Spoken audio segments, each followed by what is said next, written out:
Hey guys, hope you're all doing fine. I hope you enjoyed that little tune I put together back there. So, last week I was thinking of new ideas for content, and I thought, why not make something for people who are into free stuff? And I thought, let's go into whatever free stuff ML Sound Lab has to offer, and let's make a tune with that. So, for the drums, I'm using the free version of ML drums. For guitars, I'm using the Amp Roots amp sim, which is Fluff Signature amp sim. It's free, and the free version of the recently released Miko cab simulation, which is actually pretty cool. I've used it on some other tunes as well. I think it's sounding pretty damn great, and it's fantastic that it's free. And let's just break down this mix. It's a very quick mix, but I just wanted to show you guys, sort of what I was doing when I was coming up with this. So let's start with the drums.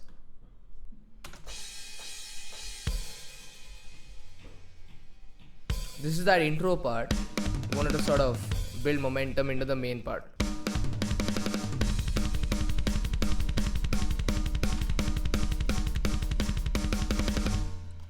So nothing special going on here, just the ML Sound Labs ML drums free version with the pop punk preset, and then I have the Wave Sheps Omni channel with some parallel compression here and a little bit of saturation.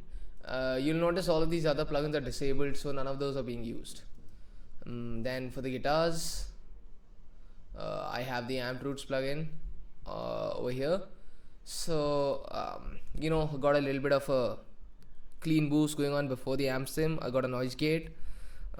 This is how I've dialed the amp sim. Cap cylinders turned off, and then here we have Miko 2. So mic 1 is a dynamic 57, mic 2 is a dynamic 421. As you can see, this is how I placed it. Got my basic guitar EQ going on, and I've got some analog EQ going on here. This is something I've been doing for a while now.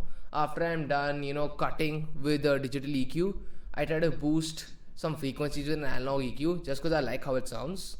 So I've boosted some highs here, somewhere around 10k, and I think I boosted a little bit of higher mids as well, and some lows, because I felt the tone was like lacking a little bit of that low end chugga chugga presence.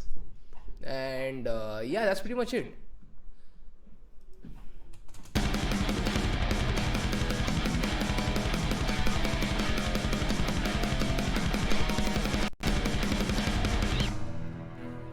And then I came up with this cool section. So this section is not using any ML SoundLab plugins, but this is just something I did because I thought the tune would be nice if it ended with a sort of dark and atmospheric acoustic outro.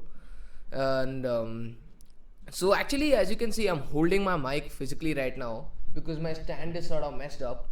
Otherwise, I would have tracked the acoustic using a mic, but I couldn't do that. So luckily, my acoustic is a semi-acoustic, so I just tracked it through the interface.